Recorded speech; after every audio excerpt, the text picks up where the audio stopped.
Hello friends, नमस्ते and welcome to Nepali home cooking channel. आज मैले तपाईहरुको लागि क्यारामल पपकर्नको रेसिपी लिएर आएको छु।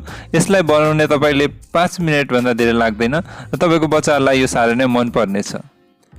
यो भिडियोलाई सुरुदेखि अन्तिमसम्म हेर्दिनु होला अनि के कमेन्ट गर्नु छ भने तलको कमेन्ट बक्समा गएर कमेन्ट पनि गरिदिनु होला। ल सुरु गरौँ है त। यदि तपाईहरु मेरो च्यानलमा नयाँ हुनुहुन्छ भने तलको रातो आइकनमा क्लिक गरेर मेरो च्यानललाई सब्स्क्राइब गर्नु होला अनि बेल आइकनलाई पनि प्रेस गरिदिनु होला। यहाँ मैले यो पपकर्न बनाउने मकै लिएको छु। तपाईहरुले यो सजिलैसँग मार्केटमा पाउन सक्नुहुनेछ। अब मैले यहाँ ग्यास अन गरेर यो कराईमा मैले थोरै तेल राखेको छु। यो जुन पनि रिफाइन्ड ओइल युज गर्न सक्नुहुनेछ। र यो तेल तातिसकेपछि यसमा मैले अब मकै राख्दै छु।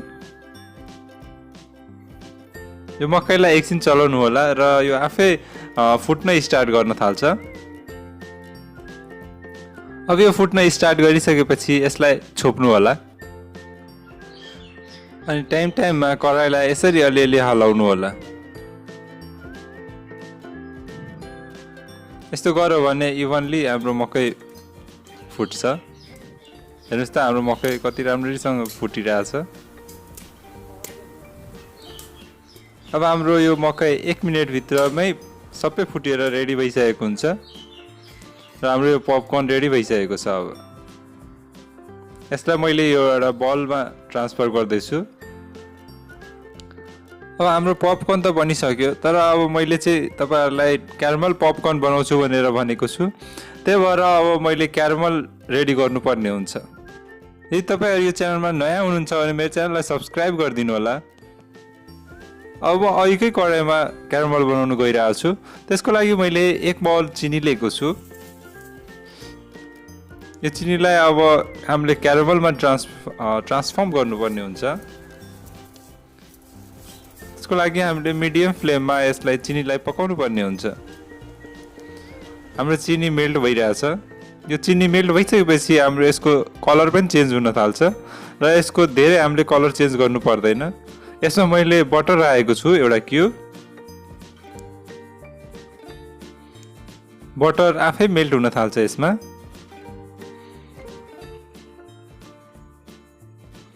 त्यसपछि मैले अब आधा स्पुन जति यसमा बेकिङ सोडा राखेको छु। यसले हाम्रो क्यारामललाई लाइट कलर दिन्छ।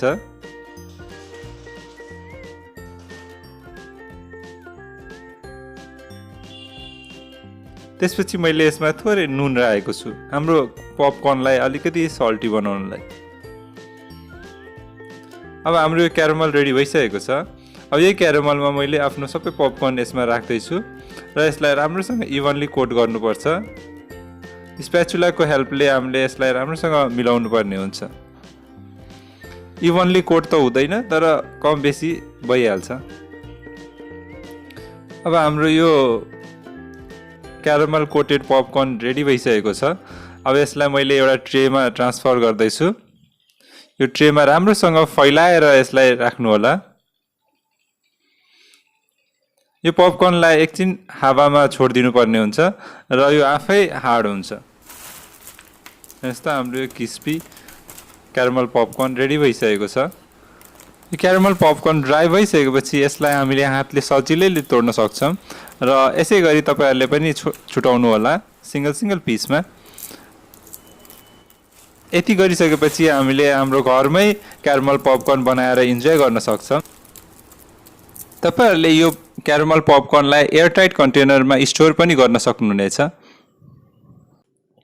यदि तपाईहरुलाई मेरो यो क्यारामल पपकर्नको रेसिपी राम्रो लागेको छ भने मेरो भिडियोलाई लाइक र शेयर गरिदिनु होला अनि मेरो च्यानललाई सब्स्क्राइब गरेर बेल आइकनलाई प्रेस गर्न चाहिँ नबिर्सिनु होला। फेरि भेटौँला अर्को भिडियो लिएर। त्यतिन्जेलसम्मलाई bye bye, see you soon.